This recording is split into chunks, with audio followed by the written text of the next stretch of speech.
আওয়ামী লীগের রাজনৈতিক পতন হয়েছে, আওয়ামী লীগের রাজনৈতিকভাবে নিপাত হয়েছে, নির্মূল হয়েছে, দাফন হয়ে গেছে দিল্লিতে। সেই আওয়ামী লীগ বাংলাদেশে আর কোনোদিন রাজনীতি করতে পারবে না। রাজনৈতিক দল হিসাবে আওয়ামী লীগের বিচার দাবি করেছি আমরা, আপনারা দাবি করেছেন, তদন্ত পরিচালিত হচ্ছে।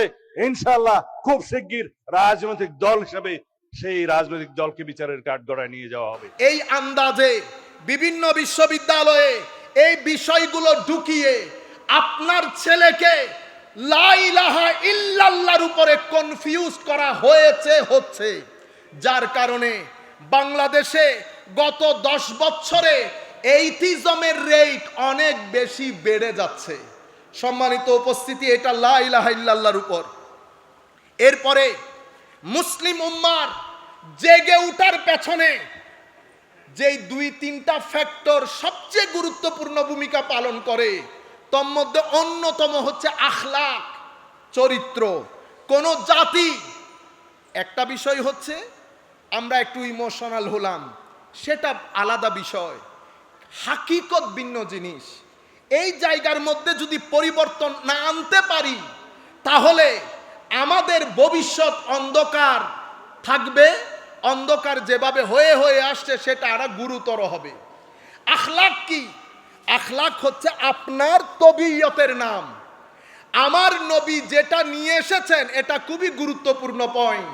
আমি চাইবো আপনারা এটাকে মুখস্থ করে ফেলেন।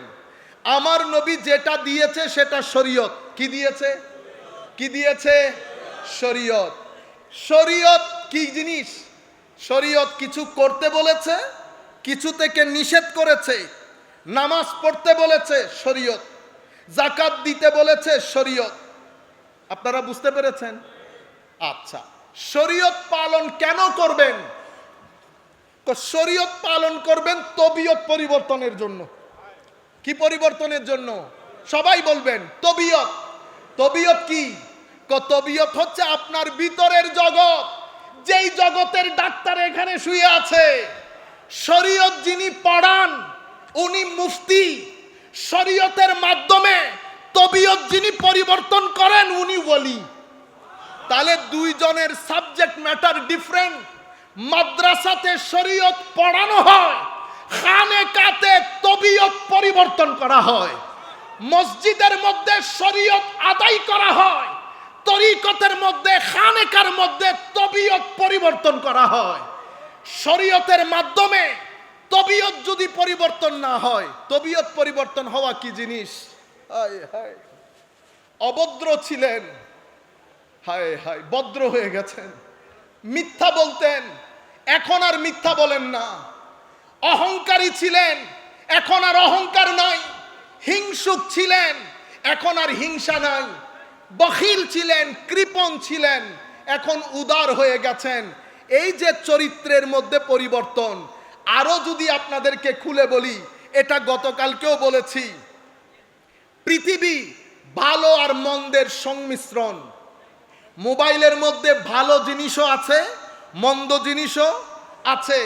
আপনি যেখানেই যান, পৃথিবী ভালো আর মন্দের সংমিশ্রণ। আপনার তবিয়তের মধ্যে 2টি ডিভাইস দেওয়া হয়েছে। একটা ভালো জিনিসের এনার্জি গ্রহণ করে, এটা কলব বাতেন। আর একটা মন্দ জিনিসের নেগেটিভ এনার্জি ধারণ করে, এটা নফস। আপনারা বুঝতে পেরেছেন? তাইলে তবিয়ত পরিবর্তন মানে কি? তবিয়ত পরিবর্তন মানে হচ্ছে নফস থেকে নেগেটিভ এনার্জি বের করে কলব বাতেনের যে পজিটিভ এনার্জি, এটাকে ধারণ করে রাখার নাম তবিয়ত পরিবর্তন হওয়া। আর যদি আজকের মাহফিলের রেলেভেন্স অনুযায়ী বলি, তাইলে আপনার ভিতরে একটা হুসাইনিয়ত রাখা হয়েছে আর একটা ইয়াজিদিয়ত রাখা হয়েছে।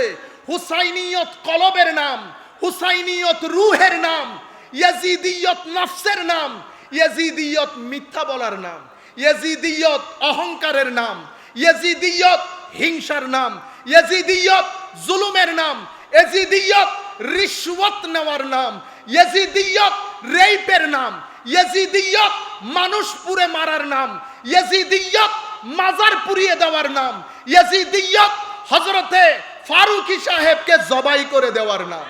এগুলা সব ইয়েজিদিয়ত আপনার ভিতরে আছে। আরেকটা জায়গা হুসাইনিয়ত, এটা হচ্ছে নূর কলব বাতেন, যেটা আপনার ভিতরে রাখা হয়েছে। হুসাইনিয়ত চাই আপনাকে কুরবতে ইলাহির দিকে নিয়ে যেতে, ইয়াজিদিয়ত চাই আপনাকে শয়তানের দিকে নিয়ে যেতে।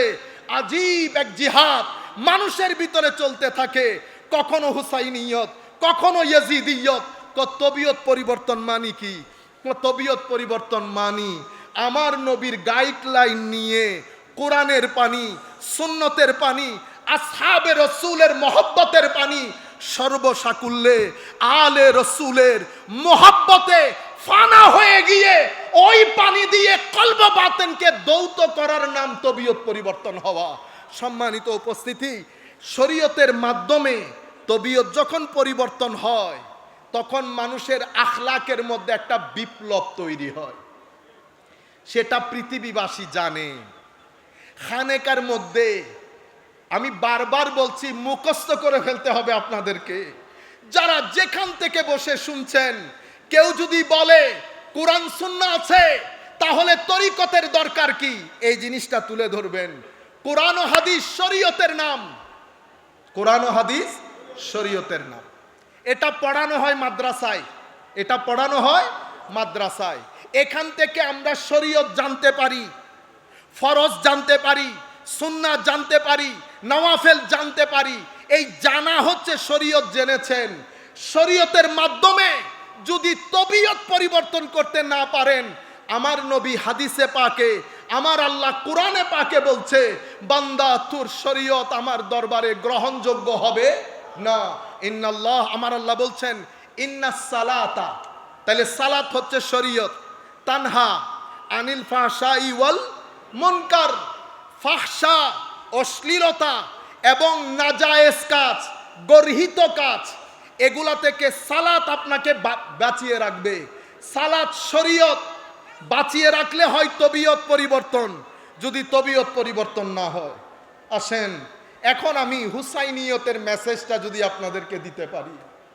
আমাদেরকে তো পরিবর্তন হতে হবে। আমরা শুধুমাত্র আসলাম চলে গেলাম, আমরা কোরআনই পড়তে জানি না।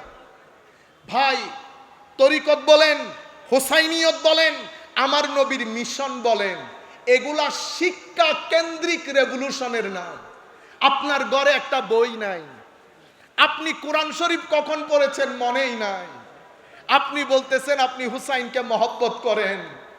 কোরআনকে বাঁচানোর জন্য, কোরআনের নূর বাঁচানোর জন্য যেই হুসাইন রাদিয়াল্লাহু তাআলা আনহু আলাইহিস সালাম নিজের মস্তক স্যাক্রিফাইস করে দিয়েছেন, এটা আল্লামা ইকবাল বলেছেন।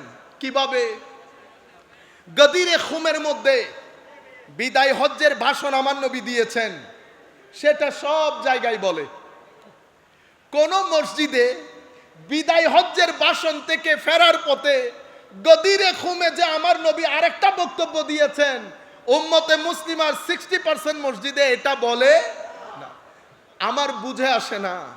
এবং ষড়যন্ত্র এই পর্যায়ে গিয়ে পৌঁছেছে, গতকালকে পৃথিবী বিখ্যাত একজন স্কলার কেমনে এই কথা বলল, আমি 2-2.5 ঘন্টা ঘুমাইতে পারছি না টেনশনে।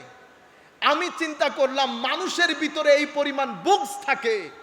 উনি বলছেন হাদিসুস সাকালাইন, যেটা গদিরে খুমের মধ্যে নবী দিয়েছেন, সেটার মধ্যে শুধু আজওয়াজে মুস্তাফা শামিল, আলে রসুলের অন্য সদস্যরা সেটাতে বলে অন্তর্ভুক্ত ছিল না। হায় হায় উম্মত, নাউজুবিল্লাহ।